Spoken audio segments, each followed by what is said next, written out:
आ जाओ, इधर आ जाओ, बैठो इधर इस कुर्सी पे बैठो, सबको पीछे से हटा देना, बैठ जाओ। बिस्मिल्लाहिर्रहमानिर्रहीम।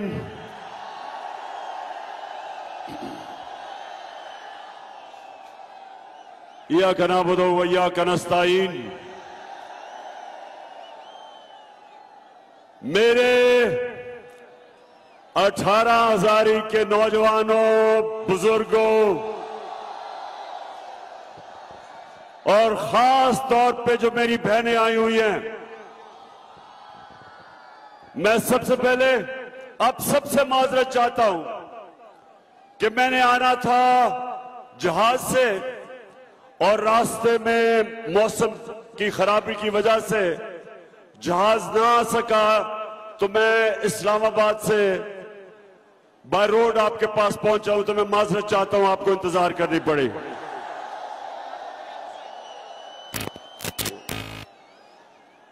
तो मैं मेरे नौजवानों और बुजुर्गों और बच्चों और बहनों, आपको पता है मैं आपके पास क्यों आया हूं? क्यों आया हूं? क्योंकि हमारा जो नुमाइंदा था, जिसको आपने वोट दी थी, वो लोटा हो गया।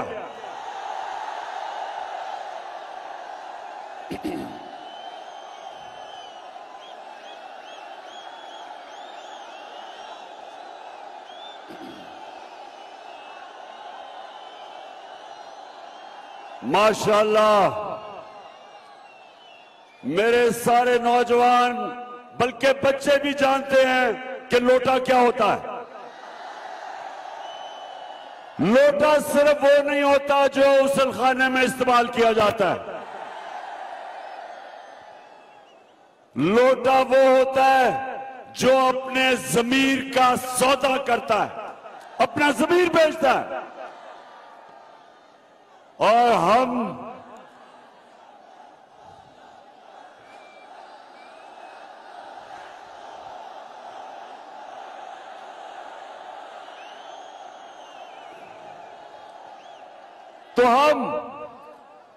सारी पाकिस्तान की कौम गैरतमंद कौम है। हम वो कौम है, सब गौर से सुन लो, वो दुनिया के सबसे अजीम लीडर इंसान मोहम्मद मुस्तफा नबी सल्लल्लाहु अलैहि वसल्लम, हम उसकी उम्मत हैं। ये मुल्क बना था एक बहुत बड़े अल्लाह के सामने, हमने वादा किया था, और वही हमारा कलमा है कि पाकिस्तान का मतलब क्या,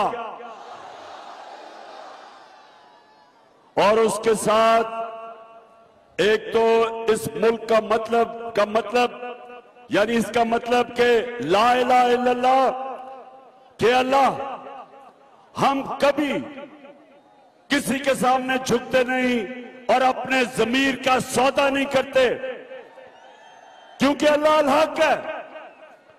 मुसलमान के ज़मीर की कोई कीमत नहीं होती, क्योंकि हम सच और हक पे खड़े होते हैं। और दूसरी चीज कि मेरा तेरा रिश्ता क्या, और इसका मतलब ये कि खैबर से लेके कोयटा से लेके ग्वादर से लेके कराची से लेके सारे पाकिस्तान के अंदर हमारा आपस में रिश्ता ला इलाहा इल्लल्लाह है। हम सब अल्लाह को मानते हैं और किसी और को खुदा नहीं मानते। लोगों की मुख्तलिफ ज़बानें हैं, सिंधी, पश्तो, उर्दू, पंजाबी, बलोच, लेकिन हमारा रिश्ता सिर्फ जो नारे पे पाकिस्तान बना था, ला इलाहा इल्लल्लाह, ये हमारा रिश्ता है सबका। चाहे गरीब हो चाहे अमीर हो, कमजोर ताकतवर, हमारा रिश्ता ये है। लेकिन मेरे 18,000 के लोगों, हम इसको पहचान नहीं सके, इस रिश्ते को नहीं पहचान सके। और यही वजह है कि ये मेरा मुल्क आज एक अजीम मुल्क नहीं बन सका।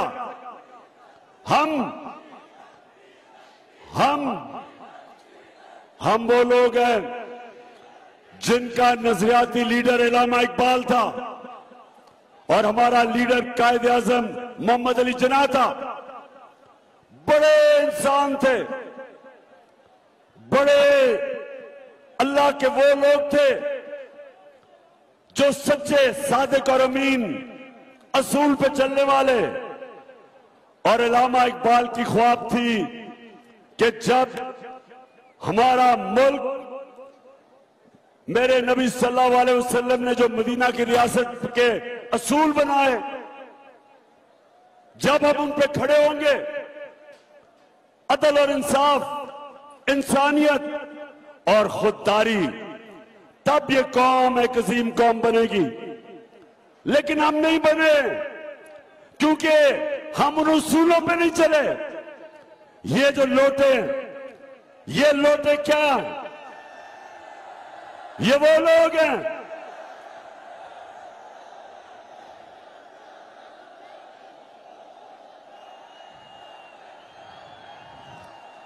लोटे वो हैं जो पैसे लेके अपनी, जिन लोगों से, हल्के के लोगों से वोट लेके आए, पैसे लेके उन लोगों की वोट बेचते हैं।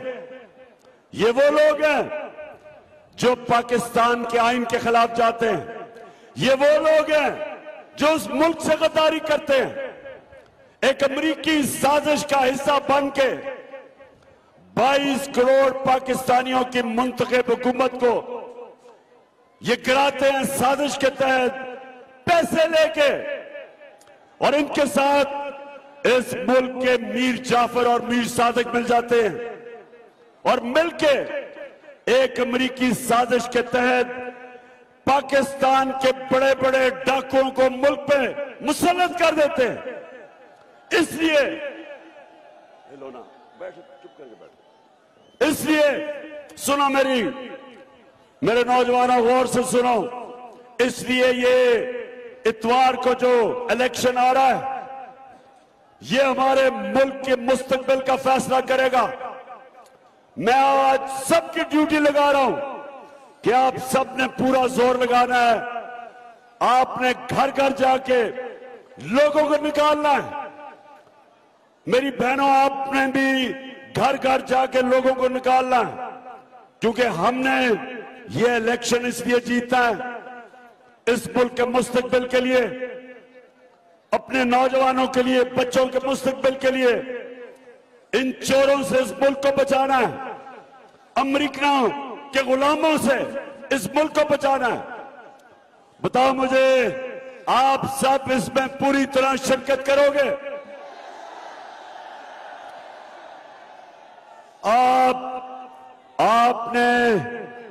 आपने सिर्फ खुद नहीं निकलना, आपने घर घर जाके लोगों को इन लोटों के खिलाफ निकालना है। और मेरी बहनों, आपने भी, और खास तौर पे औरतों के पोलिंग स्टेशन के ऊपर ये धांधली करते हैं, आपने खास तौर पे औरतों के पोलिंग स्टेशन को संभालना है।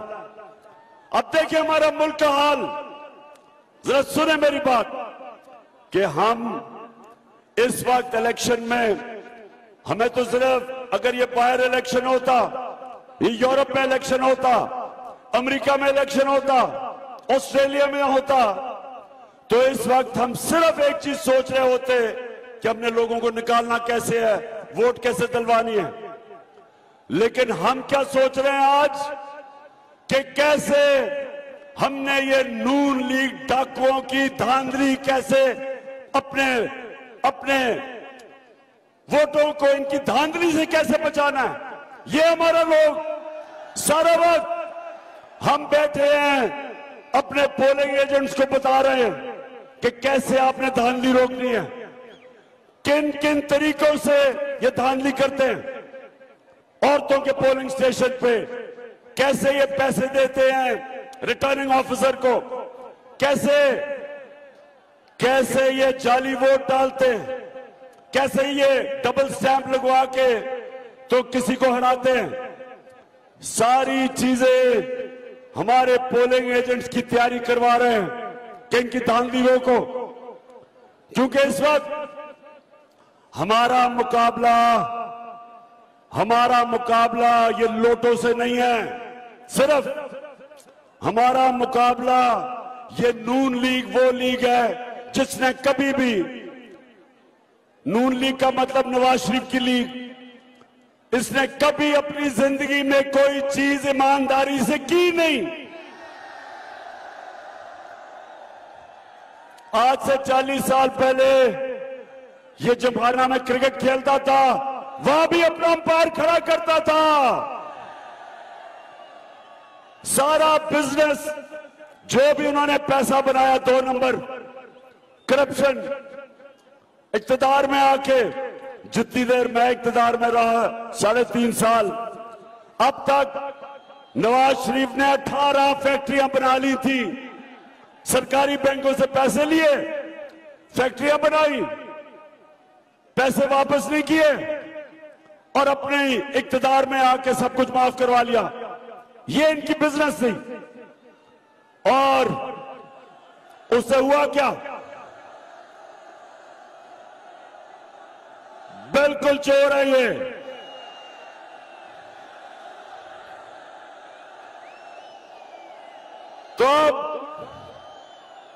तो ये हमारा मुकाबला शरीफ खानदान और इनके दरबारियों से, लोटों से, इलेक्शन कमीशन से जो इनके साथ मिला हुआ है। ये खुफिया जाके सिकंदर जो चीफ इलेक्शन कमिश्नर है, ये जाके मरियम और वो हमजा कुकड़ी को मिलता है।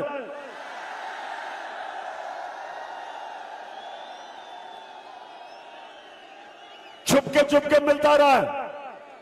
और उसके अलावा एक मिस्टर एक्स बैठा हुआ है लाहौर में,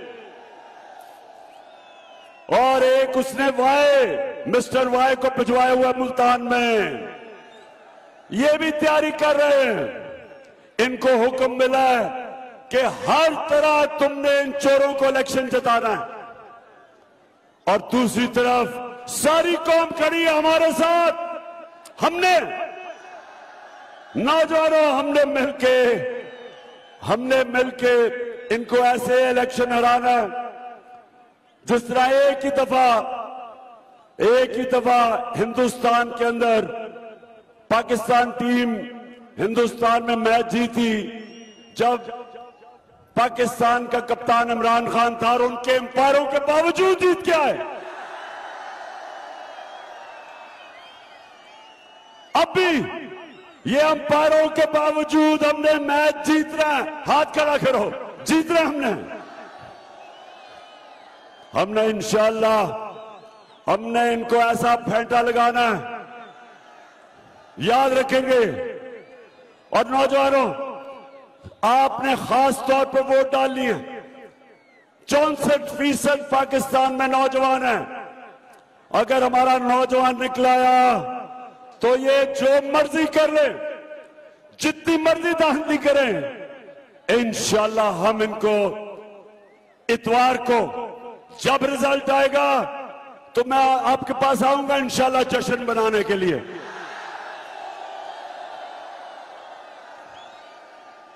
मैंने बड़ी कोशिश की जब मैं हुकूमत में था कि हम साफ और शफाफ इलेक्शन करवाएं पाकिस्तान में। मैंने 2.5 साल से कोशिश करता रहा कि इलेक्ट्रॉनिक वोटिंग मशीन पाकिस्तान में लेके आए। इलेक्ट्रॉनिक वोटिंग मशीन क्या होती है? जैसे ही दबाते रहते हैं बटन, जिस तरह आप मार्केट में जाते हैं, आप सब्जी खरीदते हैं या चीजें खरीदते हैं, वो दबाता है और फिर वो आखिर में बटन दबाता है, रिजल्ट आ जाता है, पैसे आ जाते हैं। कितने पैसे? उसी तरह इलेक्ट्रॉनिक वोटिंग मशीन हिंदुस्तान में भी है, ईरान में भी है। हमने बड़ी कोशिश की कि यहां भी अगर इलेक्ट्रॉनिक वोटिंग मशीन आ जाएगी तो ये जो सारा जो धांधली का निजाम है, हम भी दुनिया की तरह साफ और शफाफ इलेक्शन करवाएंगे। लेकिन ये जो दो खानदान पिछले 35 साल से पाकिस्तान पे मुसल्लत है, इन्होंने 32 साल मिलकर दोनों ने हुकूमत किया। इन दोनों ने हर जगह जाली वोटें बनाई हुई हैं। जितनी भी मैंने कोशिश की, इन्होंने इलेक्ट्रिक वोटिंग मशीन की पूरी मुखालफत की और इनके साथ मिल गया चीफ इलेक्शन कमिश्नर, इसने भी पूरी मुखालफत की। हालांकि इलेक्शन कमीशन का तो काम है साफ और शफाफ इलेक्शन, उसने भी पूरी कोशिश की और ना आने दी इलेक्ट्रॉनिक वोटिंग मशीन, सिर्फ इसलिए कि ये इजाजत दे, मौका दे धांधली का। और वो भी लोग जो पावर में बैठे हैं इस मुल्क में बड़ी देर से, वो भी जो इलेक्शन को देखते हैं कि जिधर मर्जी रिजल्ट करवा दे, उन्होंने भी नहीं मशीन आने दी।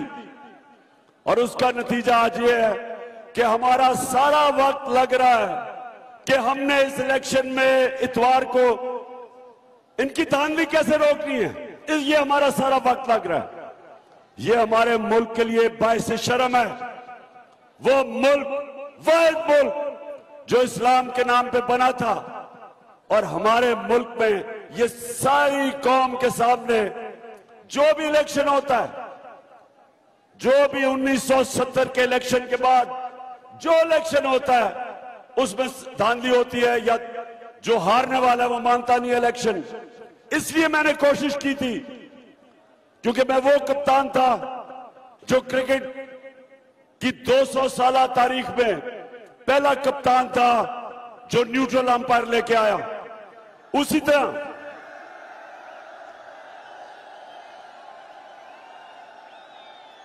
और यही मेरी कोशिश थी कि मैं वो प्राइम मिनिस्टर बनूंगा जो पाकिस्तान में साफ और शफाफ इलेक्शन करवाएगा।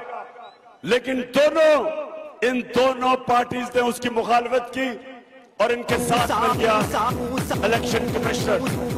ये है हमारी बदकिस्मती। ईमानदारी से ही आपको चलने देंगे।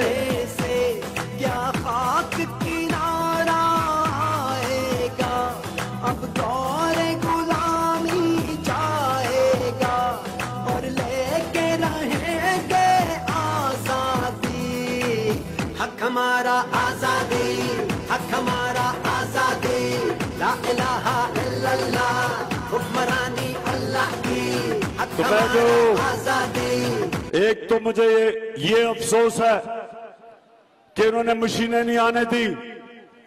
दूसरा, मुझे जो इलेक्शन कमिश्नर के ऊपर मैं सबसे बड़ी बात ये पूछता हूं कि जो सिंध का बल्दियाती इलेक्शन हुआ, जिस तरह का इलेक्शन हुआ,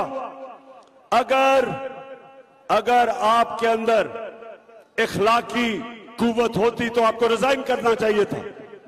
पहले तो इलेक्शन जिस सतह की धांधली हुई, इनके साथ जो इत्तेहादी हैं, JUI और MQM, उन दोनों ने भी कहा धांधली हुई।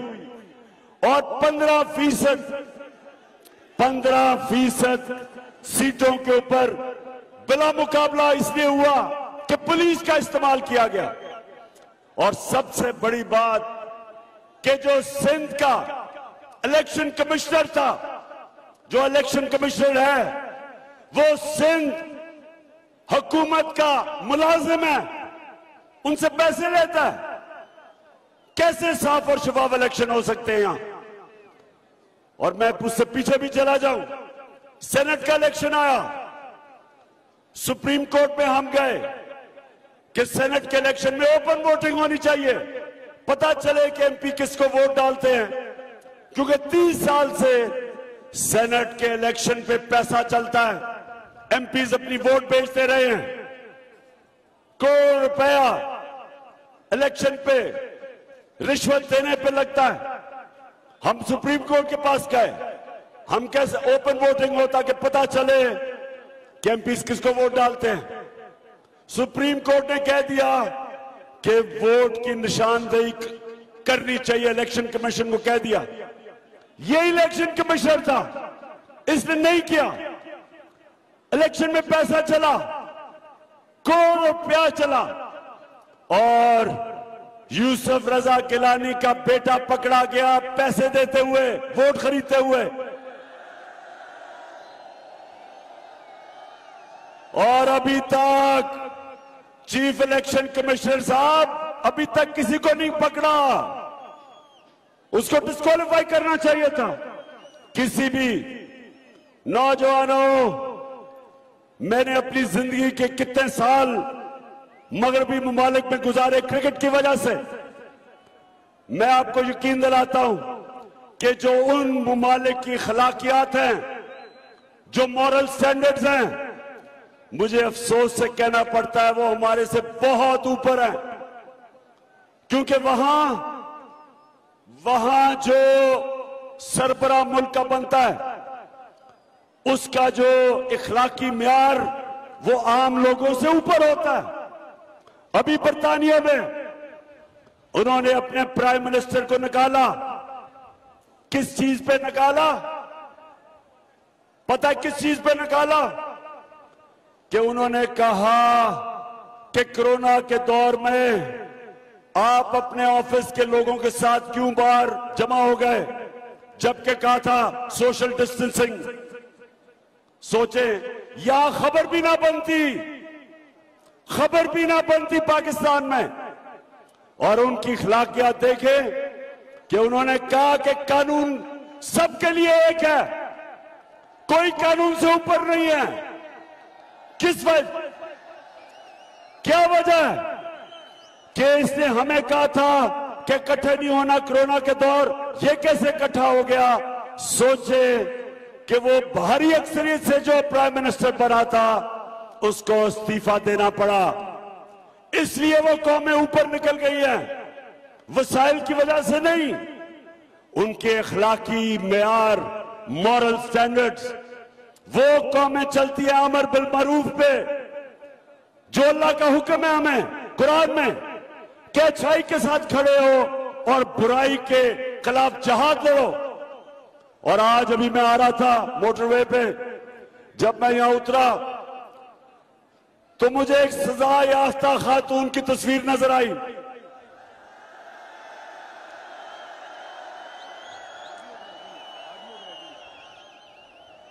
और उसके साथ तस्वीर मैंने किसकी देखी?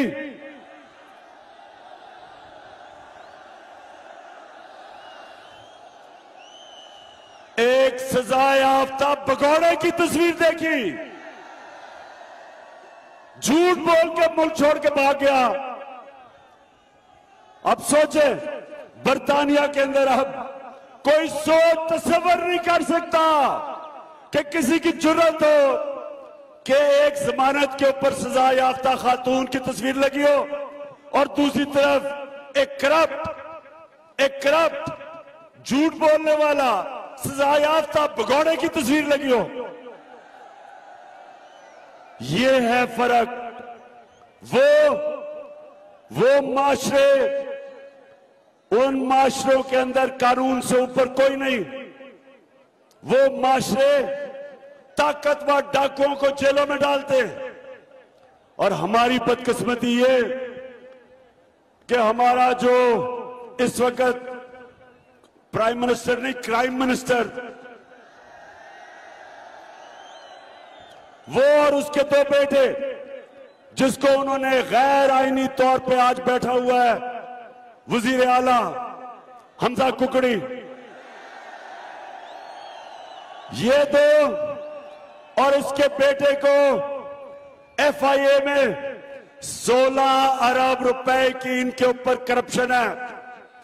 8 अरब रुपए की करप्शन नैब में। अब सोचें इस मुल्क की बदकिस्मती कि साजिश के तहत, साजिश तो अमेरिकियों ने की, लेकिन हमारे मीर जाफर और मीर सादकों ने इन चोरों को हमारे ऊपर मुसल्लत किया, इस कौम की तौहीन की। आज वो चोर ऊपर बैठे हुए हैं और आते साथ ही इन्होंने 1100 अरब रुपए की आपका पैसा जो नैब में था, 1100 अरब रुपया जो इस कौम से चोरी किया था, आते साथ ही इन्होंने असेंबली में नैब की अमेंडमेंट करके सारा पैसा माफ करवा लिया।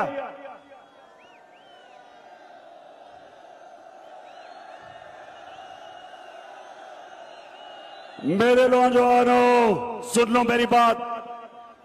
मेरे नबी सल्लल्लाहु अलैहि वसल्लम ने कहा था, ये सब सुन लो, उन्होंने कहा था तुम्हारे से पहले बड़ी कौमें तबाह हुई। उन्होंने बताया कि तबाह हुई, कैसे तबाह हुई? तबाह ऐसे हुई कि कंगाल हो गई, उनके पास पैसा खत्म हो गया, बैंकरप्ट हो गई। और उन्होंने कहा जो कौमें तबाह हुई तुम्हारे से पहले, छोटा चोर चोरी करता था तो उसको जेल में डाल देती थी वो कौमें, लेकिन बड़ा डाकू जब चोरी करता था तो वो उसको एनआरओ दे देती थी, वो तबाह हो जाती थी। और ये अभी मैं आपके सामने दो मिसालें देता हूं, दो मिसालें आपके सामने। एक श्रीलंका, श्रीलंका में भी 20 साल से एक खानदान बैठा हुआ था, प्राइम मिनिस्टर भी उस खानदान का, प्रेसिडेंट भी उस खानदान का। जिस तरह शहबाज शरीफ प्राइम मिनिस्टर और हमजा कुकड़ी चीफ मिनिस्टर, जिस तरह वहां सिंध के अंदर एक ही खानदान, जरदारी खानदान, उसकी बहन, उसका बेटा, वो सारा सिंध के ऊपर बादशाह बने हुए हैं। इसी तरह श्रीलंका में एक खानदान 20 साल से हुकूमत कर रहा था। क्या हुआ? वो पैसा चोरी चोरी करके बाहर भेज रहे थे। आज तस्वीरें छपी हैं कि उस खानदान ने कितने अरबों अरबों रुपया मुल्क से बाहर महलात लिए हुए हैं, प्रॉपर्टीज ली हुई हैं, मुख्तलिफ जगह के ऊपर सरमायाकारी की हुई है मुल्क से बाहर। तो वो अरबोपति बनते गए और श्रीलंका का दिवालिया निकल गया। आज उनके पास पैसा नहीं तेल खरीदने के लिए। श्रीलंकन भूखे जा रहे हैं क्योंकि उनकी लीडरशिप ने चोरी कर करके उनका मुल्क तबाह कर दिया। लेबनान सुने जरा, जो बेरूत हम जब बड़े हो रहे थे, आज जिस तरह आप दुबई जाते छुट्टियों के लिए लोग, हमारे जमाने में बेरूत जाते थे। उधर भी उनके हुक्मरान, उन्होंने जब चोरी शुरू की तो आज बेरूत का यह हाल है कि 70% लोग गुर्बत की लकीर से नीचे चले गए। तो नबी ने, मेरे प्यारे नबी सल्लल्लाहु अलैहि वसल्लम ने जब कहा था कि वो कौम जो इंसाफ नहीं करती, इंसाफ का मतलब क्या? कि ताकतवर और कमजोर के लिए एक कानून जिस कौम में नहीं है वो तबाह हो जाती है। एक कौम जब मदीना की रियासत मेरे नबी सल्लल्लाहु अलैहि वसल्लम ने बनाई थी तो उसकी बुनियाद रखी थी अदल और इंसाफ पे। उन्होंने कहा मेरी बेटी भी अगर चोरी करेगी उसको सजा मिलेगी, कोई कानून से ऊपर नहीं। और ऐसे दुनिया का सबसे अजीम, एक अजीम कौम खड़ी हुई, दुनिया की इमामत की उन्होंने, अदल और इंसाफ। और आपके सामने ये जो साजिश के तहत डाकुओं को हमारे ऊपर बिठाया है, ये हमारी कौम की बर्बादी है। ये ऊपर रह गए, ये और पैसा बनाएंगे। पहले भी इन्होंने अपनी चोरी माफ करवाई थी, जनरल मुशर्रफ के जरिए एनआरओ लिया था। अब ये दूसरी दफा इन्होंने अपनी चोरी माफ करवाई है और फिर तैयार हो जाएंगे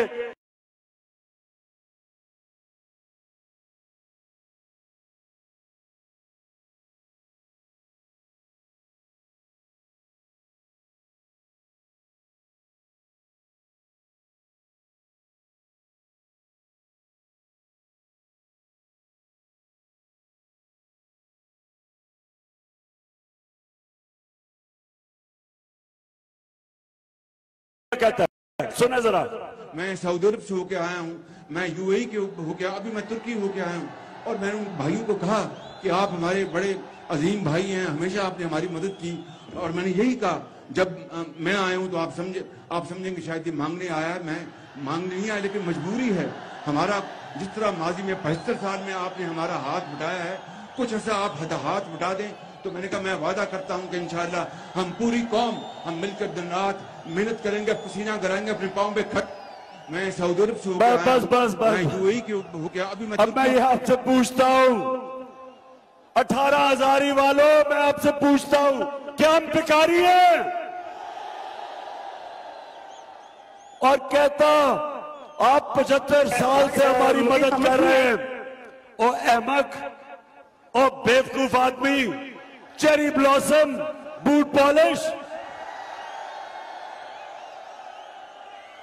ये हमारी मदद कोई नहीं कर रहा। जो पैसा आता है वो तो आपकी जेबों में या आपके बड़े बड़े लंदन में महलात में चला जाता है, या जरदारी के उसका जो बाहर पैसा रखा है या तो उधर चला जाता है। ये कौम तो ये यहां से लोग जाते हैं, मेहनत करते हैं, हमारे मेहनत कश पाकिस्तानी 18-18 घंटे काम करते हैं बाहर, वो पैसा भेजते हैं पाकिस्तान जिस पे मुल्क चलता है। और ये डाकू ऊपर से यहां से पैसा चोरी करके, मनी लॉन्ड्रिंग करके मुल्क से पैसा बाहर भेज देते हैं और फिर कहते जी हमें मांगने तो नहीं आया।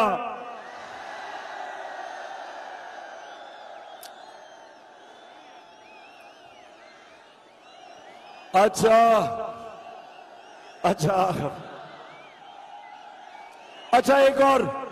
एक और सुन ले जरा। वो जरा लोगों को जो इश्तिहार यानी जो इश्तिहारी जो जमानत के ऊपर खातून है, इनका मसला ये है कि इनसे सच नहीं बोला जाता। एक जब 1965 की जंग थी, आप तो पैदा नहीं हुए होंगे, तो उस वक्त एक होता था हिंदुस्तान का रेडियो आकाशवाणी। सुने जरा, रेडियो आकाशवाणी वो होता था जो सारा वक्त बता रहा होता था कि कितना हिंदुस्तान पाकिस्तान को तबाह कर रहा है और मार रहा है और वगैरह वगैरह, सारा झूठ। ये आजकल नून लीग के रेडियो आकाशवाणी है। अच्छा जरा सुने जरा इसका, सुने।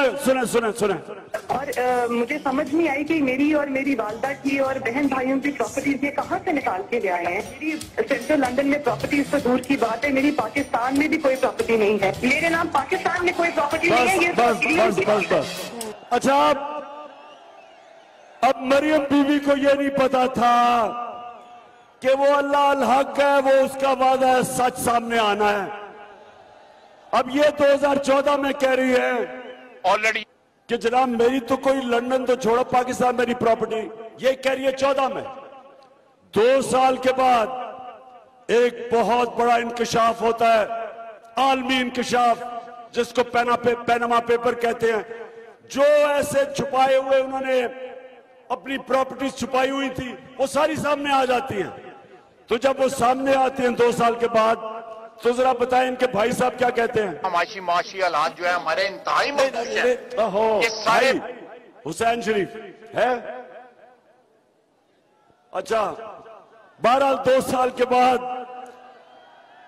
हुसैन शरीफ जनाब टीवी पे बैठे हैं, कहते हैं कि हाँ, क्योंकि वो इंकशाफ हो जाता है, पता चल जाता है कि जो 4 महंगे लंदन के फ्लैट हैं, उनकी मालिका हमारी बीबी।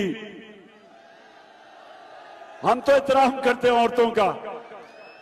मरियम बीबी के नाम कहता जी ये 4 लंदन के बड़े बड़े फ्लैट ये मरियम बीबी के नाम पे है। वो 2 साल पहले कह रही है कि मेरी लंदन तो छोड़ो, पाकिस्तान प्रॉपर्टी नहीं है। अब मैं कहने का ये मकसद है मेरा, पाकिस्तानी कौम ये सुन लो, ये वो लोग हैं जो यहां से पैसा चोरी करके बाहर लेके जाते हैं, आपका पैसा, और फिर अब आके एनआरओ लेके 1100 अरब रुपया आपका पैसा इन्होंने माफ करवाया। इसलिए इतवार को आप सब ने निकलना है, लोगों को निकालना है, वादा करो लोगों को निकालोगे। आपने पोलिंग स्टेशन के ऊपर पहरा देना है, इनकी धांधली रोकनी है, और इंशाअल्लाह उसके बाद मैं आपके साथ आजम में आपके पास आके और हम इंशाअल्लाह मिलकर जश्न बनाएंगे जीत का। शुक्रिया।